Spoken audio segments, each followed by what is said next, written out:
Go.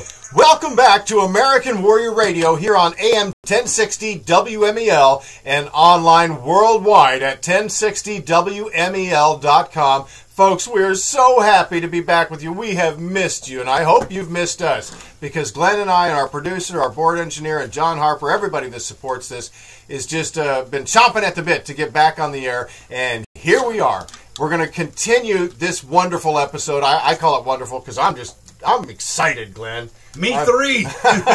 We're having a good time getting you some great information. And you know, it's the second Saturday of the month. And like always, like clockwork, we have with us AVET Project's Director of Counseling, Joanne Ivens, with her Journey of the Spirit. Go ahead and cue that music, Vince.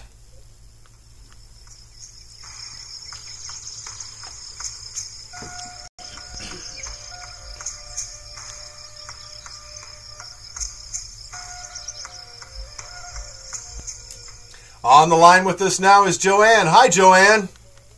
How you doing, guys? Oh, we are doing great. And it's so good to hear from you. I know you are such a busy lady, and you've got other things going on today. So big thanks from us to you for spending a few minutes with us and our listeners here on American Warrior Radio with your regular segment. And I know you're coming out, as always, to help us facilitate the PR&R retreat. You're the lead, actually, in the mental health arena here. And you're a Native American, as the intro, your bumper music kind of alludes to. Before we get to what you want to talk about, can you talk about that for just a moment? Because Native Americans, you know, North American Indians, y'all have such a different perspective on so many different things. What's it mean to you to be a Native American and helping our troops? You know, I'm very proud of being Native American, and I can remember when I was a child and I used to look through prejudice because my skin was brown, and I used to look at my skin and go, you know what, I love the color of my skin, and I was just a child. But I'm so proud of my culture, and my daughter is the one that goes out into the schools to find Native American children and help them to remember and learn their culture and dance their powwows and all that. And since you're on that, I wanted to share with you one of the things this morning from our elders, if you don't mind. Oh, please. So our elders were schooled in the ways of silence, and they passed that along to us. We were to watch, listen, and then act. And they told us this is the way to live: to watch the animals, to see how they care for the young, watch the elders to see how they behave. Always watch first with a still heart and mind, and then you will learn, when you have watched enough, that you can act. And I wish so many more people would pay attention to that. Just basically take it all in. Yeah, take it all in before you make any judgments or you proceed forward. Make sure you've got a good foundation of where it is and what it is that you're standing on, right? Exactly, and not always burst out with a comment or anything, but just wait. You know, we've always in our culture, the things that you say are planted like seeds and they grow. So you always want to make sure that you plant in your children the seeds of love and compassion and all these things that you want them to be when they grow up. And so, anyway, it's just a thing that I've always done as a child. I always sit back and watch. And I used to always wonder, how come I do that? Because you're just in inner knowing of that's what we should do. Not just jump out there and put your 2 cents in unless you know what you're talking about. Yeah, that's important. I think it's just good advice generally. Now, I got to ask you, and I know you've got some topics that you want to get to, but all of the people that are suffering now here on the Space Coast of Florida and even south of here and north of here, we survived fairly well, but there's a whole bunch of people from basically the New England coast here in the Carolinas and Georgia. You know, they are really suffering, Joanne, and I hope that maybe if they're not listening, some of their friends are listening to American Warrior Radio. Can you give them just a simple exercise on how to calm themselves, and even though they're facing great adversity, kind of ground themselves moving forward? Can you give us something?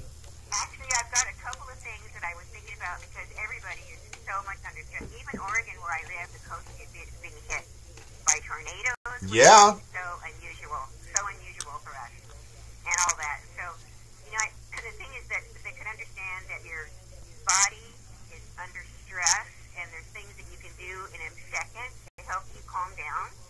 And I just Oh, please. You can understand it, okay? Yeah. Because, anyway, it's like your brain. We all have a brain, believe it or not. Well, some of us.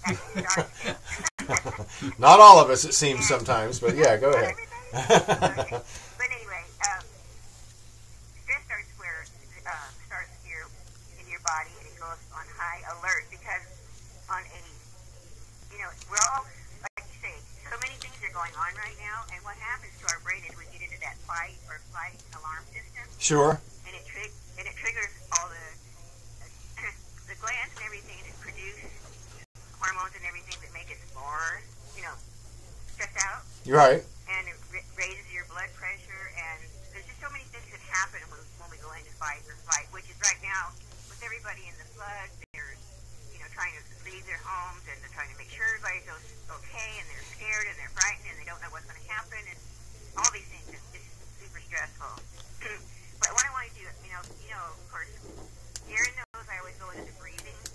Oh, yes. The breathing part is the one that, this is a really quick one here, because it does calm the brain, and it calms the body. So this is what I want you guys to do. You ready? Yes. So I want you to remember to take in those deep breaths. Really, really deep. Okay, taking a deep breath. Just one? Just kind of a good deep breath? Now just breathe in, inhale, and feel your abdomen expand, and go as slowly as possible, counting from 1, 2, 3. Okay. And then observe your breath as you let it out, slowly, and count 1, 2, 3. Because this really does calm the body. It pulls the brain into thinking we're okay. Because when we're under stress, we breathe really shallow. Okay, now let me interrupt for a second. So, because we often hear this just out there in everyday life, if somebody's having a bad day, you say, take a deep breath. But what you're saying is actually be conscious of what you're doing. Take that deep breath in slowly and deeply for the count of 3, and then exhale slowly for the count of 3. So you're bringing that air in, you're holding it, and then you're gently letting it back out, right? Yes, because what happens is you're distracting your brain from all these thoughts. I got to get here, and I got to get this done, and I got to, all this kind of stuff. Okay. So when you concentrate on your body, and you start concentrating on your breath and your abdomen moving, then your mind goes to that. Oh, I like what you're saying. Honoring your body. Sure. By thinking of it. Did you do it, Glenn? Yes, absolutely. Okay, I feel a little, of course, I'm just so energized and excited to be back on the air live. But anyway, I'm calming myself down for a moment. Okay, so yes, I like that. All the stress that everybody's under, it affects your brain, it affects your stomach, it affects their memory, it affects their heart. They don't realize that how much all this is affecting every part of their body, because it's